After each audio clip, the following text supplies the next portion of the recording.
Good evening सभी को, good evening भाई, गुड इवनिंग सभी को, जय हिंद, सभी को जय हिंद। जो लोग बाद में जुड़ते हैं तो भाई वीडियो को दोबारा फिर से देख लिया करें जहां तक आपका छूट जाता है, ठीक है ना। इससे ये भी होगा कि जो क्वेश्चन आपको नया होगा उसको भी आपको डिटेल पता चलेगी और इसके बाद आपको कॉन्फिडेंस भी पता चलेगा कि नहीं हमने स्कोर कितना किया है, ठीक है। चलिए, गुड इवनिंग सभी को, गुड इवनिंग सभी को, जय हिंद। चलिए, आवाज मिल पा रही है? आवाज मिल पा रही है सभी को? चलो तो स्टार्ट करें। चलिए, यहां पर क्वेश्चन आपसे दिया गया है, कह रहा है निम्नलिखित में से कौन सा एक उपन्यास जैनिन द्वारा रचित है। चलिए, यहां पर आंसर देना है, आपका सही जवाब क्या हो जाएगा।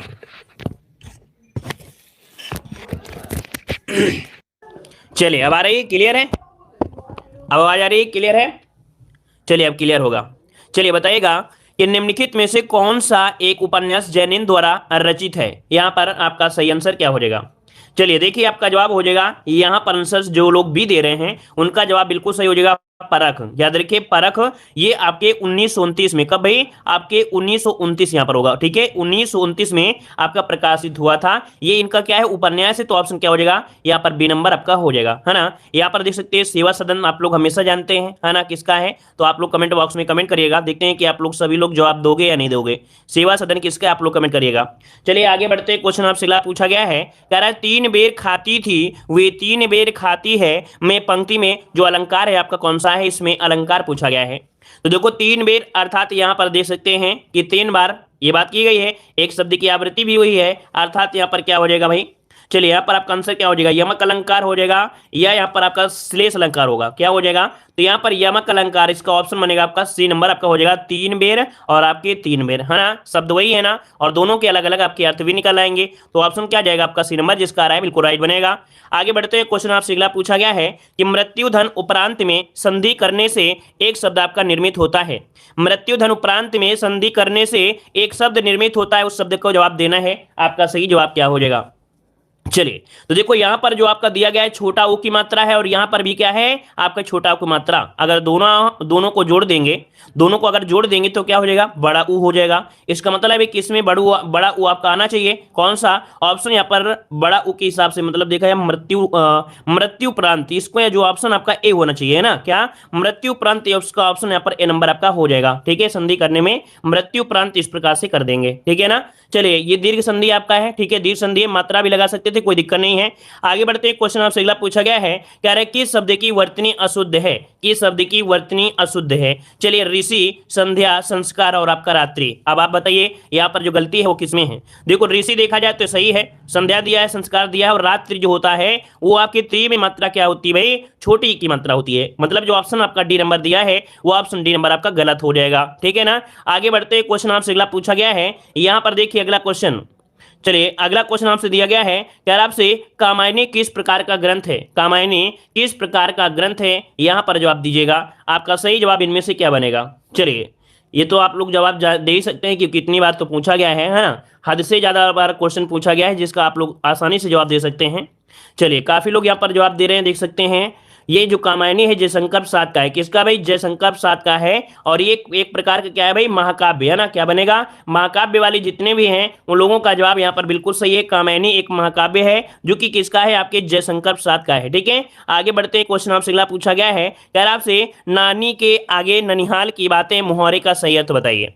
नानी के आगे ननिहाल की बातें मुहावरे का अर्थ इनमें से क्या होगा? चलिए, अज्ञानी व्यक्ति के आगे ज्ञान की बातें करना, क्या हो सकता है? अनुभवहीन व्यक्ति के आगे बेवकूफी की बातें करना, या अधिक ज्ञान वाले के आगे अपने ज्ञान की सेखी मारना। तो देखिए भाई, यहाँ पर नानी के आगे ननिहाल की, इसका मतलब है कि अधिक ज्ञान वाले के आगे अपने ज्ञान की सेखी मारना। ऑप्शन क्या बनेगा? सी नंबर होगा। नोट करिए, अच्छा क्वेश्चन है, ऑप्शन आपका सी हो जाएगा।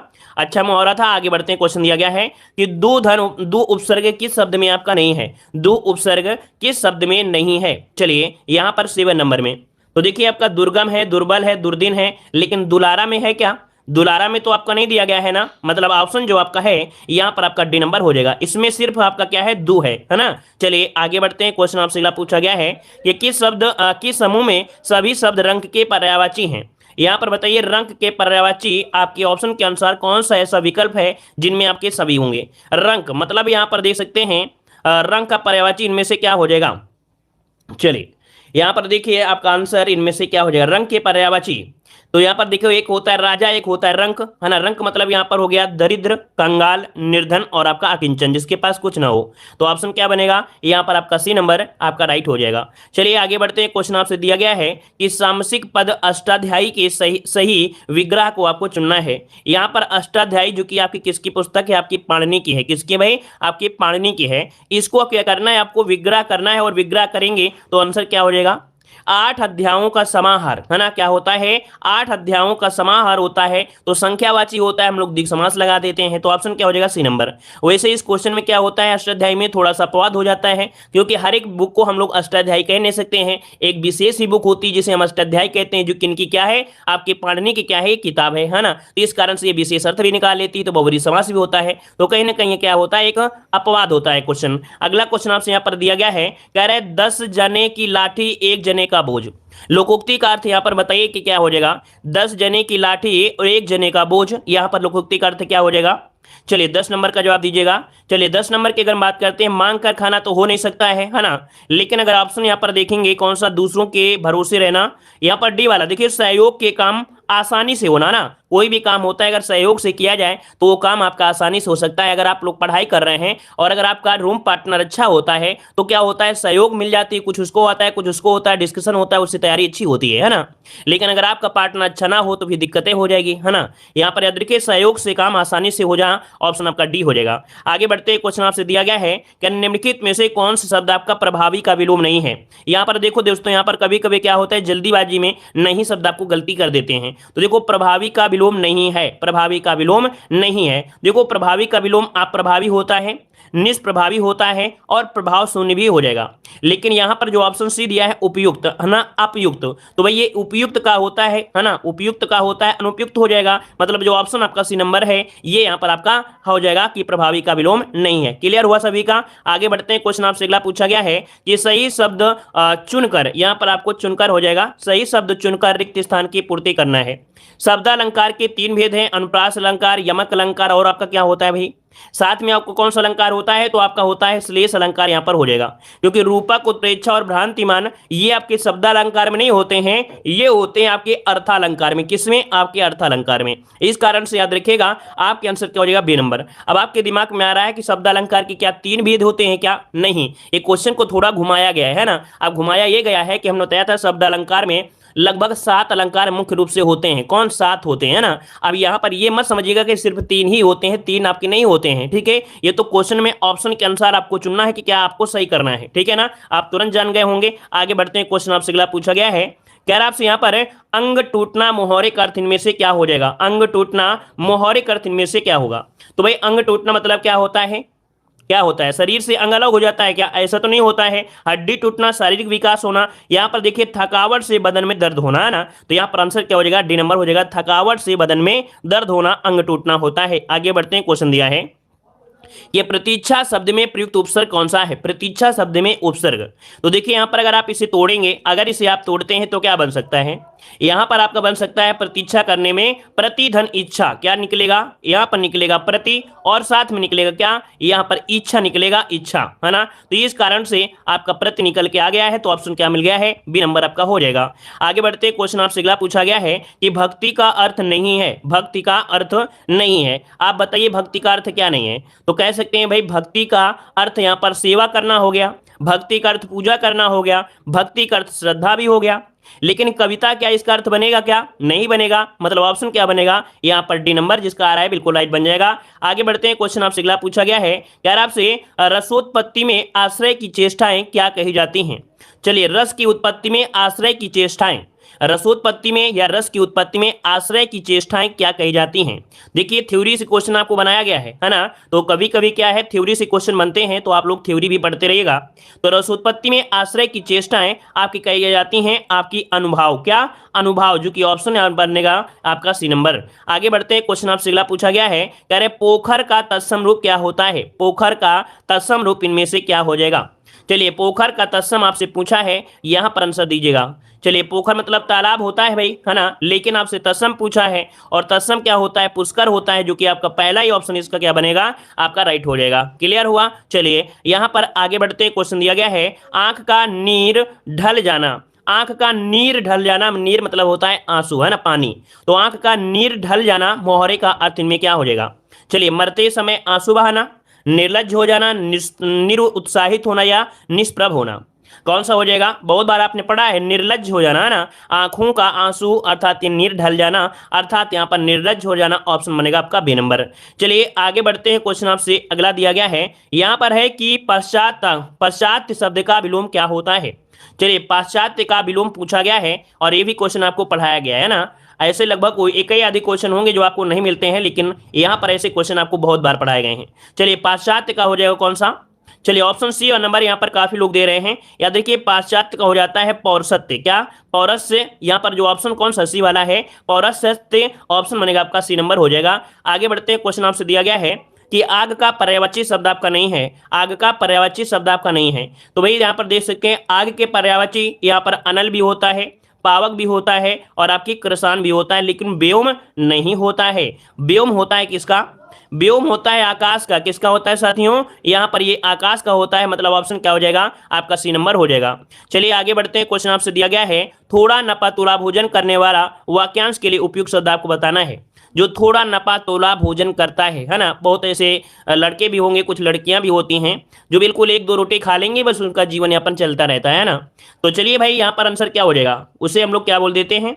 मिताहारी बोलते हैं। क्या? मिताहारी। कौन सा ऑप्शन?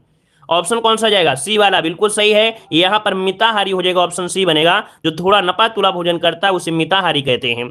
अगला क्वेश्चन दिया गया है कि हिमालय के आंगन में उसे प्रथम किरणों का देख उपहार उषा ने हंस अभिवादन किया और पहनाया हीरे का हार। इस पंक्ति के रचयिता पूछा गया है कि हिमालय के आंगन में उसे प्रथम किरणों का दे उपहार उषा ने हंस अभिवादन किया और पहनाया हीरे का हार। इसमें पूछा ये पंक्ति है किसकी? तो कठिन हो सकता है भाई, है ना। पंक्तियां संबंधी जब आप पढ़े होंगे तो आपको पता चलेगा, ऐसे तो आपको नहीं चलेगा। यहाँ पर 22 को ऑप्शन सी हो जाएगा। ये जयशंकर सात की है। किसकी है भाई? ये जयशंकर सात से आपकी ली गई है, याद रखेगा, है ना। और ये कहां से ली गई है? तो महाकाव्य जो इनका है कौन सा? कामायनी। कामायनी महाकाव्य से ये पंक्ति आपकी ली गई है, ठीक है। तो कभी आप ऐसा करिए, एक मौका थोड़ा सा निकालिए टाइम और कामायनी सर्च करिए यूट्यूब में या गूगल में और उसके बारे में थोड़ा पढ़ लीजिएगा, क्योंकि कामायनी से क्वेश्चन आपके पूछे जाते हैं उनके भागों से। अगला है उत्पादक जमीन हेतु एक शब्द बताइए। चलिए, उत्पादक जमीन के लिए शब्द क्या हो जाएगा? देखिए, जो उत्पादक जमीन होती है उसे हम लोग क्या कहेंगे? यहां पर देखो, जो उसे कहते हैं हम लोग उर्वरा। क्या बोलते हैं? उर्वरा। मतलब क्या है? उसमें शक्ति है, उपजाऊ जमीन है, तो उसे हम लोग कहेंगे उर्वरा कहते हैं। ऑप्शन बनेगा आपका डी नंबर, ठीक है। अगला क्वेश्चन आपसे यहां पर दिया गया है कि विनय और व्यंग उपहास को व्यक्त करने के लिए किस विराम चिन्ह का प्रयोग किया जाता है? अगर आप विनय कर रहे हैं या व्यंग उपहास कर रहे हैं तो आप कौन से विराम चिन्ह का प्रयोग कर सकते हैं? यहां पर आंसर दीजिएगा। चलिए, इसके लिए आप लोग प्रयोग करेंगे कौन सा? चलिए देखिए, यहाँ पर ऑप्शन हो जाएगा विस्मयाद बोधक। बिल्कुल इजी हो गया है, कोई दिक्कत नहीं है। जैसे मान लीजिए, अरे वाह, हे भगवान, अरे, है ना, ऐसे अगर हो जाए तो ऐसी जगह प्रयोग होता है विस्मयाद। ऑप्शन बी नंबर आपका हो जाएगा। आगे बढ़ते हैं, क्वेश्चन आपसे अगला पूछा है कि नई दुनिया समाचार पत्र मध्य प्रदेश के किस जिले से प्रकाशित होता है? देखिए, नई दुनिया एक क्या है? समाचार पत्र है और ये मध्य प्रदेश से प्रकाशित होता है, लेकिन आपको जो बताना है कौन सा जिला है जहां से प्रकाशित होता है। ये जिला आपका कौन सा है? तो याद रखिएगा, ये जिला है आपका इंदौर जिला, ठीक है। इंदौर जिला है जो कि यहाँ पर देख सकते हैं लगातार आपके 4 बार यहाँ पर स्वच्छता में नंबर 1 आपका रहा है भारत में, है ना। तो यहाँ पर आंसर क्या होगा? बी नंबर राइट हो जाएगा, ठीक है। और यहाँ पर अगला क्वेश्चन दिया गया है, चलिए, तत्सम से तद्भव सही शब्द युग्म आपको बताना है। देखो, यहां पर पहले तत्सम है, फिर आपका तद्भव है। अब सही शब्द युग्म आपको बताना है, कौन सा हो सकता है? चलिए, 26 नंबर में देखो काफी लोग जवाब दे रहे हैं। तो यहां पर सही शब्द, पहला पॉइंट देखिए, घट और घड़ा। क्या दिया है? घट और घड़ा दिया है, मतलब घट का घड़ा होता है, बिल्कुल सही दिया गया है ना। यहां पर पहला ही पॉइंट आपका सही हो गया है, ठीक है ना। यहां पर आपका आंसर ए हो जाएगा। अगला क्वेश्चन आपसे यहां पर दिया गया है, कह रहे चिरंजीवो जोरी जुरे क्यों ना सने गंभीर, को घटे ब्रसभानुजा वे हलदर के वीर, उपयुक्त पंक्तियों में कौन सा अलंकार है? चलिए भाई, इस अलंकार को आप लोग जवाब दीजिएगा, एक भी गलती आपकी नहीं होना चाहिए। चलिए, तो चलिए यहाँ पर आंसर क्या हो सकता है? हमने एक बताया था, हलधर आपके 2 होते हैं, है ना। एक किसान जैसे हलधारण होते हैं और एक बोला जाता है किसे? तो आपके जो बलदाऊ जी थे, है ना। यहाँ पर ब्रसभानुबा जो आपका हो गया, इनमें से राधा की पुत्री को बोला जाता है ना। मतलब यहाँ पर जो आपका आंसर हो जाएगा सी, कि शब्द एक अर्थ अनेक उसे श्लेष कहते हैं, तो ऑप्शन आपका सी नंबर है यहाँ पर राइट हो जाएगा, है ना। चलिए यहाँ पर देखिए आपके इसके दो अर्थ हो गए ना। वृषभानुजा मतलब होता है वृषभानु की जो पुत्री थी, है ना। वृषभानु किसे कहते हैं? राधा को कहते हैं, राधा की मम्मी को कहते हैं, है ना। ऐसे याद रखिएगा, वृषभानु किसे कहते हैं? तो आपके राधा की माता जी को बोलते थे, है ना। और एक वृषभानु तो आप लोग जानते हैं गाय को बोलते हैं, है ना। तो किसी प्रकार से इसके अर्थ कई बन जाते हैं, तो इसके अनुसार आपका सी नंबर आपका हो जाएगा। चलिए आगे बढ़ते, क्वेश्चन आपसे दिया गया है, इनमें से अश्लील शब्द का विलोम क्या होगा? भाई यहाँ पर दिया है अश्लील, तो आप लोग आंसर दीजिए सलील, है ना। आ ही तो लगाया गया ना, ऑप्शन क्या हो जाएगा? ए नंबर हो जाएगा। आगे बढ़ते हैं, क्वेश्चन आपसे दिया गया है, रस सिद्धांत के आदि प्रवर्तक आपके कौन है? रस सिद्धांत आदि के प्रवर्तक पूछा गया है। तो चलिए यहाँ पर आंसर को लॉक करिए, आपका सही जवाब क्या हो जाएगा? चलिए भरत मुनि है, याद रखिए भरत मुनि को हमने कई बार आपको पढ़ाया है। रस सिद्धांत जो दिया है, इनके प्रवर्तक है वो आपकी भरत मुनि है, ऑप्शन बनेगा आपका ए नंबर। आगे बढ़ते हैं, क्वेश्चन दिया गया है, कह रहे निम्नलिखित वाक्यों में से शुद्ध वाक्य की पहचान करिएगा। यहाँ पर देखो इतना बार हमने इस क्वेश्चन को पढ़ाया है कि आप देख कर तुरंत बता सकते हैं। चलिए यहाँ पर दिया है, यहाँ गन्ने का ताजा रस सही है, क्योंकि गन्ना ताजा नहीं हो सकता है ना। तो यहाँ पर ताजा रस मतलब आपका ए नंबर, यहाँ पर देखो बिल्कुल सही दिख रहा है कि यहाँ गन्ने का ताजा रस बिकता है ना। ऑप्शन क्या हो जाएगा? यहाँ पर ए नंबर आपका हो जाएगा। क्लियर हुआ ना। चलिए अगला बताइएगा, यहाँ पर देखो दिया है, बुढ़ापा भी एक प्रकार का अभिशाप है। इस वाक्य में रेखांकित शब्द की संज्ञा बताइए। बुढ़ापा ये किस प्रकार की संज्ञा है, कैसी संज्ञा है? चलिए जातिवाचक, भाववाचक, कैसी है? तो देखो यहाँ पर बुढ़ापा दे दिया है ना, मतलब जो आपके भाव को दर्शा रहा है, तो ऑप्शन क्या आ जाएगा? यहाँ पर सी नंबर आपका हो जाएगा। भाववाचक संज्ञा है किसमें? आपके बुढ़ापा में है, ठीक है ना। और यहाँ पर अगर हम आपसे पूछे अगले क्वेश्चन को, और क्वेश्चन क्या बनेगा? कह रहे अनधिकृत शब्द का संधि विग्रह क्या हो जाएगा? अनधिकृत शब्द का संधि पूछा है कि संधि विग्रह इनमें से क्या बन सकता है? तो चलिए आप लोग तुरंत जवाब दे सकते हैं इस क्वेश्चन का। चलिए क्या हो जाएगा? ऑप्शन आ रहा है बी नंबर, अनधन अधिकृत कौन सा? ए नंबर हो गया, बी नंबर होगा? कौन सा जवाब लगा सकता है? अनधन अधिकृत बनेगा, ए नंबर वाला बनेगा या बी नंबर वालेगा? इनमें से कौन सा आंसर हो जाएगा? चलिए देखिए आपका आंसर आ रहा है बी नंबर, कुछ लोग दे रहे हैं अनधन अधिकृत ऑप्शन आपका हो जाएगा कौन सा? यहाँ पर बी नंबर, ठीक है। आगे बढ़ते हैं, क्वेश्चन आपसे अगला पूछा गया है, कह रहा आपसे यहाँ पर अगला क्वेश्चन, चलिए कम बोलने वाले के लिए एक शब्द आपका प्रयोग हो जाएगा। कम बोलने वाले को हम लोग क्या बोलते हैं? चलिए कम बोलने वाले को क्या बोला जाता है? मितभाषी, वाचाल, चपल या मूर्ख, क्या कह सकते हैं? देखिए जो कम बोलता है उसे क्या बोले हैं? यहाँ पर आंसर आपका 33 का जवाब बनेगा ए नंबर, मितभाषी। क्या बोलते हैं? मितभाषी बोलते हैं। और जो ज्यादा बोलता है तो उसे क्या बोलते हैं? वाचाल बोलते हैं ना। तो ऑप्शन क्या हो जाएगा? यहाँ पर ए हो जाएगा। आगे बढ़ते हैं, क्वेश्चन आपसे दिया है कि वे अविकारी शब्द जो दो शब्दों, दो वाक्यों या वाक्य खंडों को जोड़ते हैं क्या कहलाते हैं? बताइए भाई, वे अविकारी शब्द देखो क्या होंगे? यहाँ पर जो ये दिए गए हैं सभी क्या है? अविकारी हैं। अब यहाँ पर दो शब्द हो सकते हैं, वाक्य हो सकते हैं, वाक्य खंड हो सकते हैं।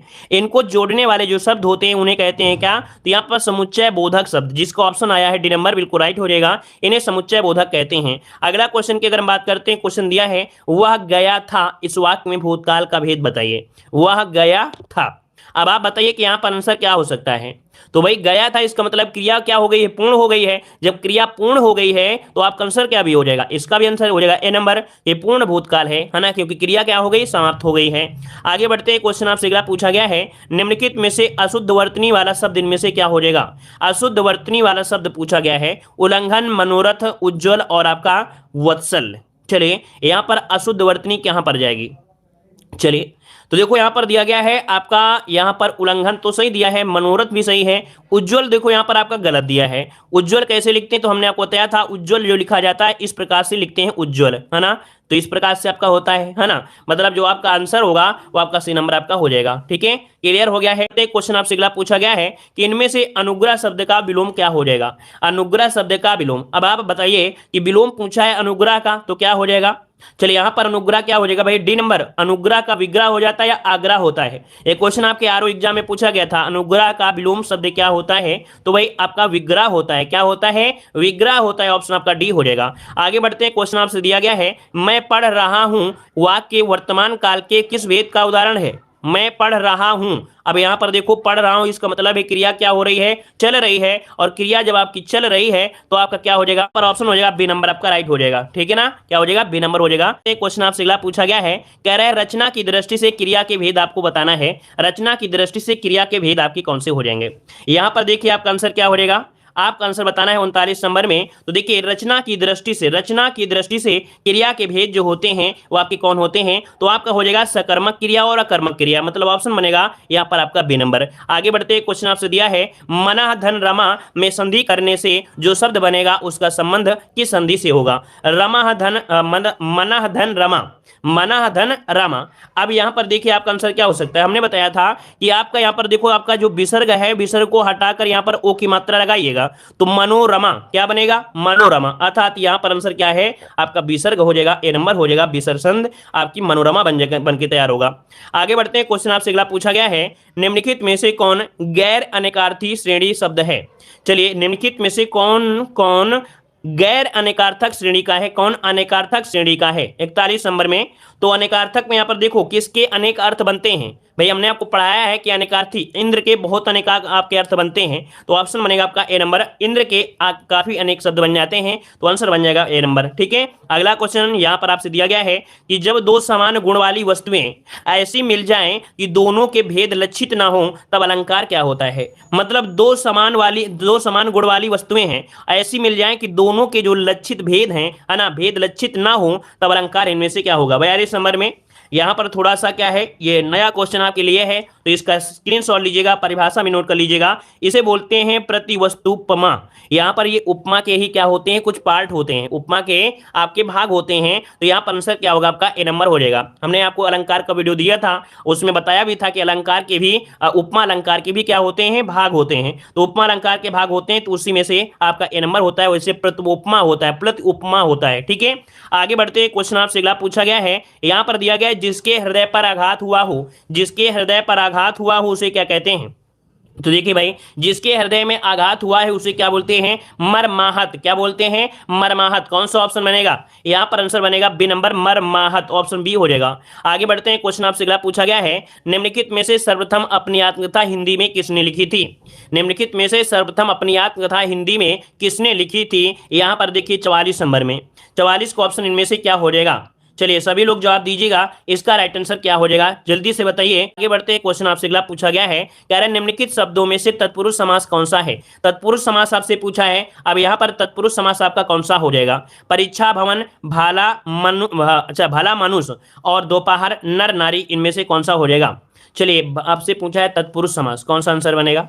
चलिए 45 नंबर, देखिए यहाँ पर जो परीक्षा भवन अर्थात क्या हो जाएगा, परीक्षा का भवन। क्या होगा, परीक्षा का भवन, अर्थात संबंध दे रहा है और संबंध दे रहा है तो ऑप्शन क्या हो जाएगा, ए नंबर आपका राइट हो जाएगा। आगे बढ़ते क्वेश्चन आपसे अगला पूछा गया है, सूरदास किसके शिष्य थे। अब आप बताइए कि सूरदास जो थे वो किसके शिष्य थे, किसके शिष्य थे, आपको जवाब देना है। चलिए आप लोगों ने आज वीडियो को लाइक नहीं किया है ना, थोड़ा सा वीडियो को भी लाइक कर दीजिएगा जो लोगों ने लाइक नहीं किया है, और कमेंट भी करिए क्योंकि कमेंट भी जरूरी है, लाइक तो आप लोग क्लास के बाद में भी कर सकते हैं। ठीक है, चलिए सूरदास किसके शिष्य थे, यहाँ पर देखिए आपका आंसर क्या होगा, बी नंबर। यहाँ पर बी नंबर आपका हो जाएगा, आपका बी नंबर यहाँ पर आपके वल्लभाचार्य, क्योंकि पूछा है सूरदास किसके शिष्य थे, किसके शिष्य थे, गुरु ने पूछ लिया है ना, तो आपका आंसर हो जाएगा बी नंबर।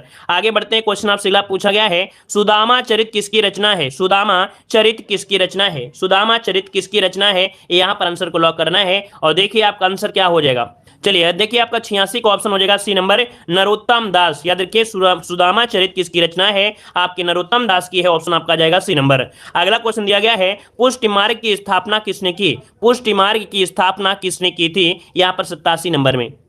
चलिए तो ये है आपके वल्लभाचार्य, इसका भी ऑप्शन क्या हो जाएगा, 87 का ऑप्शन बनेगा आपका सी नंबर, पुष्टि मार्ग की स्थापना वल्लभाचार्य ने किया था। अगला क्वेश्चन आपसे दिया है कि अष्टछाप की स्थापना 1565 में किसने की थी। अष्टछाप की स्थापना 1565 में किसने की, यहाँ पर आपको जवाब दीजिएगा।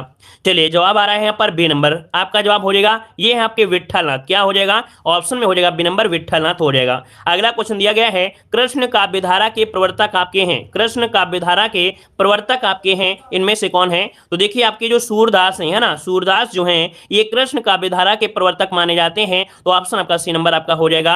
आगे बढ़ते क्वेश्चन दिया है कि आचार्य रामचंद्र शुक्ल ने किस कवि को कठिन काव्य का प्रेत कहा है। यहाँ पर बताइए कि आचार्य रामचंद्र शुक्ल ने किस कवि को कठिन काव्य का प्रेत कहा है, कठिन काव्य का प्रेत केशव को। चलिए काफी लोग जवाब दे रहे हैं केशव, तो आंसर आपका बिल्कुल सही है, डी नंबर आपका केशव हो जाएगा। अगला क्वेश्चन दिया गया है कि आचार्य रामचंद्र शुक्ल ने रीत काल का प्रवर्तक आचार्य किसे माना है। आचार्य रामचंद्र शुक्ल ने रीत काल का प्रवर्तक आचार्य किसे माना है? प्रवर्तक आचार्य किसे माना है? याद रखिए इसका ऑप्शन हो जाएगा आपके बी नंबर, चिंतामणि को। किसे? चिंतामणि, जो कि ऑप्शन आपका बी हो जाएगा। अरे आप लोगों को तो बहुत आंसर आ रहा है सही सही, हम तो सोचे आप लोगों को नहीं आता, लेकिन आप लोगों को तो बिल्कुल जवाब बराबर आ रहे हैं। चलिए, भूषण रीत काल के किस काव्य धारा के कवि हैं? भूषण रीत काल के किस काव्य धारा के कवि हैं? आपने देखा होगा कभी कभी एग्जाम में ये पूछ लेता है भूषण किस काल के कवि हैं, तो आपको डायरेक्ट बताना है रीत काल के हैं। अब ये बताइए कि भूषण रीत काल के किस धारा के कवि हैं, तो आंसर क्या हो जाएगा? यहां पर 92 का आंसर बनेगा सी, रीतबद्ध के हैं। किसके हैं? रीतबद्ध, जो कि ऑप्शन क्या है यहां पर आपका सी हो जाएगा। आगे बढ़ते हैं, क्वेश्चन दिया है रीत काल की रीत सिद्ध काव्य धारा के कवि पूछा गया है। अब रीत काल में रीत सिद्ध काव्य धारा के कवि पूछ लिया है, तो रीत सिद्ध के कौन बनेंगे? ये हैं आपके केशव, जो कठिन काव्य के प्रेत थे केशव, तो यहां पर ऑप्शन सी हो जाएगा केशव। अगला क्वेश्चन दिया गया है कि रीतकालीन कवियों की काव्य भाषा क्या थी? रीतकालीन कवियों की काव्य भाषा पूछा गया है, आपका सही जवाब। तो देखिए आपका जवाब हो जाएगा ब्रज भाषा। क्या हो जाएगा? ब्रज भाषा, इसको ऑप्शन बनेगा आपका बी नंबर। रीतकालीन कवियों की काव्य भाषा क्या थी? ब्रज भाषा थी। अगला क्वेश्चन दिया है कि कवि प्रिया के रचनाकार का नाम बताइएगा। कवि प्रिया के रचनाकार का नाम यहां पर क्या हो जाएगा? ये है आपके कौन? तो आपके केशव दास हैं। क्या भाई? केशव दास बनेंगे कवि प्रिया। और कौन सा हो जाएगा? यहां पर आंसर आपका ए हो जाएगा। अच्छा, अगला क्वेश्चन दीजिएगा, इनमें से कौन सा कवि रीत मुक्त नहीं है? इनमें से कौन सा कवि रीत मुक्त आपका नहीं है? बोधा, आलम, केशवदास या घनानंद? कौन सा आंसर बनेगा? चलिए, 96 की अगर बात करते हैं तो आपकी ये केशवदास है ना, अभी आपने पढ़ा था है ना, रीत आपने पढ़ा था ना, तो भाई रीत मुक्त तो आपको बताया नहीं। यहाँ पर आंसर आपका सी नंबर राइट हो जाएगा। क्लियर हो गया है? ठीक है ना। अच्छा, अगर हम आपसे बात करें अगले क्वेश्चन को और कि शिवराज भूषण के रचयिता का कवि कौन है? शिवराज भूषण के रचयिता का कवि इनमें से कौन हो जाएगा? तो देखिए भाई, शिवराज भूषण के रचयिता का कवि यहां पर आंसर, चलिए 97 नंबर, बी नंबर यहां पर जवाब आ रहा है बी नंबर। भैया आप लोग बी नंबर दे रहे हैं, आंसर आपका बिल्कुल सही है। शिवराज भूषण के रचयिता आपके भूषण जी हैं, ऑप्शन बनेगा आपका यहां पर बी नंबर आपका राइट हो जाएगा। आगे बढ़ते हैं, क्वेश्चन दिया है कि रीत काल के उस कवि का नाम बताइए जिसने वीर रस में कविता लिखी है। रीत काल के उस कवि का नाम बताइए जिसने वीर रस में कविता लिखी है, वीर रस में कविता। चलिए, 98 नंबर की अगर हम बात करते हैं तो ये आपके भूषण है। कौन है भाई? भूषण, जिसका ऑप्शन आ रहा है बिल्कुल राइट हो जाएगा, भूषण है। इन्होंने वीर रस में आपकी कवि यहां पर कह सकते हैं कविता लिखी है। अगला क्वेश्चन आपसे दिया है कि हिंदी साहित्य में रीत काल को श्रृंगार काल कहा है। हिंदी साहित्य में रीत काल को श्रृंगार काल जो कहा है, ये किसने कहा है? यहां पर 399 का आंसर क्या हो जाएगा? तो देखिए भाई, यहां पर आंसर आपका हो जाएगा आचार्य विश्वनाथ प्रसाद मिश्र। कौन है भाई? आचार्य विश्वनाथ प्रसाद मिश्र ने यहां पर हिंदी साहित्य में रीत काल को श्रृंगार काल कहा है, ऑप्शन जाएगा यहां पर आपका डी नंबर। और आगे बढ़ते हैं, क्वेश्चन दिया गया है कि द्रग उर्झत टूटत कुटुंब जुरत चतुर चित प्रीत, यह कथन किसका है? यह कथन किसका है? यहां पर आंसर ये है आपके बिहारी का है। किसका है भाई? बिहारी का है, ऑप्शन बनेगा आपका डी नंबर। और अगला क्वेश्चन आपके सामने है कि रामचरितमानस की रचना किस भाषा में हुई है? रामचरितमानस की रचना किस भाषा में हुई है? यहां पर क्या आपको आंसर को लॉक करना है, और यही आपका आज के लिए अंतिम क्वेश्चन होगा। और सभी लोगों को कमेंट बॉक्स में कमेंट भी करना होगा इसका सही जवाब। ठीक है ना।